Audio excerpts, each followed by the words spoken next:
Welcome back mga ka-TV. Ang video na tatalakayin natin ngayon ay ang chapter 23 ng Failure Frame, Became the Strongest and Annihilated Everything with Low-Level Spells. At kung bago ka lang sa channel ko ay huwag mahiyang mag-like, subscribe o follow at i-click ang notification bell para ma-notify ka sa susunod na video. Paalala, ang video na tatalakayin natin ngayon ay maaaring mag-iba mula sa ilalabas na anime.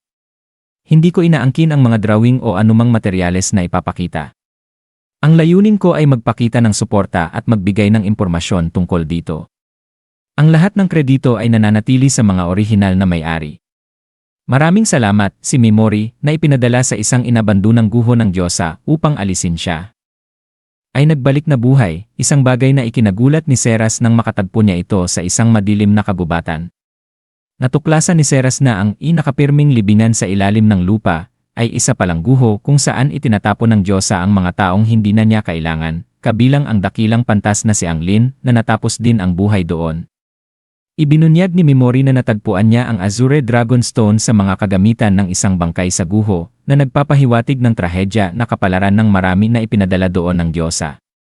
Naging malinaw kay Seras ang kalupitan ng Diyosa, lalo na nang malaman niyang kahit isang taong kasing taas ng dakilang pantas ay itinuring na walang halaga. Si Mimori, gayunpaman, ay hindi nababahala sa kalupitan ng Diyosa. Bukas niyang inamin na ang kanyang pagbabalik mula sa mga guho ay dahil lamang sa kanyang mga abnormal na kakayahan na ginamit niya upang talunin ang mga Black Dragon Warriors. Bagaman epektibo, hindi niya ipinagmamalaki ang mga kasanayang ito, kundi mga kasangkapan para sa kanyang pangunahing layunin ang maghiganti sa Diyosa na nagtangkang itapon siya. Ang kanyang pagkamuhi sa Diyosa ang nag-udyok sa kanya na magtuon ng pansin, upang iparamdam sa Diyosa ang sakit na kanyang naranasan.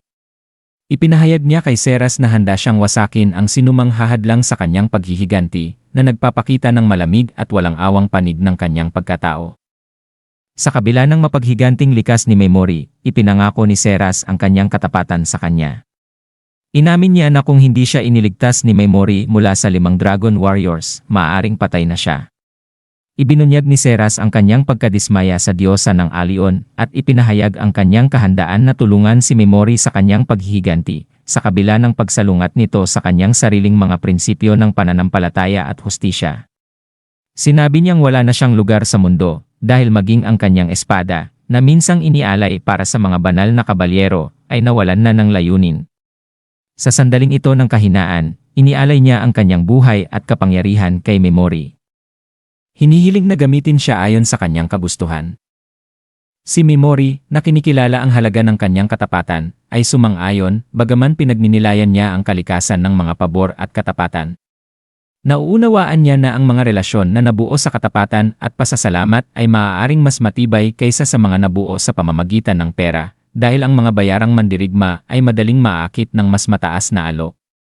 Pinagtakhan niya kung maaari ba talaga niyang maasahan ang kapangyarihan ni Seras Ashrain, ngunit inamin niya na ang kanyang pagkakahawig sa kanyang tiyahin ang nakapag-udyok sa kanya na iligtas siya. Ipinahayag ni Mimori sa sarili na habang siya ay hinihimok ng paghihiganti, mayroon din siyang pakiramdam ng responsibilidad na bayaran ang mga pabor na natanggap niya. Maging mula sa mabubuting tao o sa masasama, habang sila ay naghahanda na magpatuloy sa kanilang paglalakbay, tinanong ni Seras si Mimori kung maaari ba siyang tawagin na Milord, upang maiwasang aksidenteng mabanggit ang kanyang tunay na pangalan.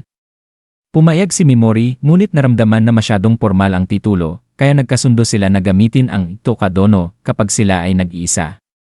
Ipinagkatiwala ni Mimori ang kanyang kaligtasan kay Seras at Pigimaru na nagpapahayag ng kapwa pag-asa habang sila ay magkasamang naglalakbay.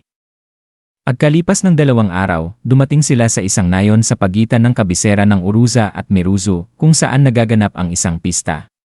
Sa gitna ng mga pagdiriwang, iniisip ni Mimori ang kanyang lumalaking kakayahan, tulad ng bagong antas ng sleep skill at ang freeze skill na sinubukan niya habang papunta sa nayon. Ang mga kakayahang ito, bagaman makapangyarihan, ay may mga limitasyon at nangangailangan ng maingat na pagsasaalang-alang sa kanilang paggamit. Habang pinaplano ang kanyang mga susunod na hakbang, nakatawag pansin sa kanya ang isang tindero ng mga maskara, kung saan nalaman niya ang alamat ng Sea King of Flies, isang demon king na minsang pinatibay ang isang isla ng mga demonyo at nakipaglaban sa mga mananakop sa loob ng 100 taon.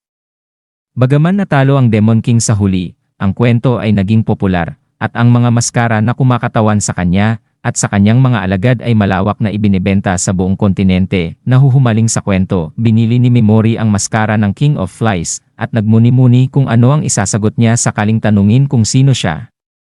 Napagdesisyonan niyang ang pagpapanggap bilang mangangalakal ay magiging komplikado at sa halip ay pinili ang pagkukunwaring lider ng mga bayarang mandirigma.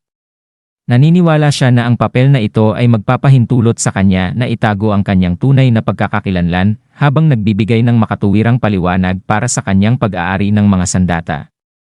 Sa isang saglit, naisip niyang magtatag ng isang Anti-Goddess Mercenary Corps sa ilalim ng pangalang King of Flies Mercenary Corps na inamin na, sa kanyang paghihiganti, mas kaalyado siya ng mga demonyo kaysa sa mga mabubuting bayani.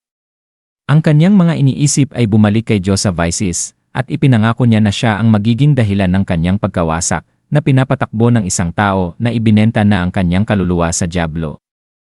Samantala, lumipat ang eksena sa Anti-Demon White Castle sa Magnar Kingdom kung saan ang Diosa Vices ay nag-aalala sa kamakailang paglipol ng 5 Dragon Warriors at ng kanilang mga unit. Hindi niya maunawaan kung sino ang makakatalo sa isang makapangyarihang puwersa na dapat sana ay isang mahalagang yaman sa nagpapatuloy na digmaan laban sa dakilang Demon Emperor. Habang pinag-iisipan niya ang kanyang susunod na hakbang, ipinahayag ni Vices ang kanyang pasasalamat sa mga pinuno ng ibang mga bansa para sa kanilang suporta, partikular na sa pagpapadala ng mga kilalang santo at Dragon Slayer sa kanyang tulong. Gayunpaman, nananatiling maingat ang Diyosa. Alam na ang digmaan laban sa dakilang Demon Emperor ay malayo pa sa katapusan at nakailangan niyang umasa sa mga bayani ng Alyon upang harapin ang mga darating na hamon.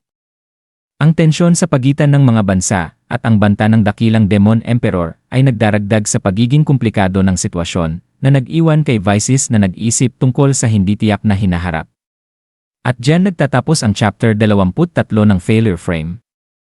Muli kung bago ka lang sa channel ko ay huwag kalimutan mag-like, subscribe o follow para masali ka sa notification squad. Maraming salamat.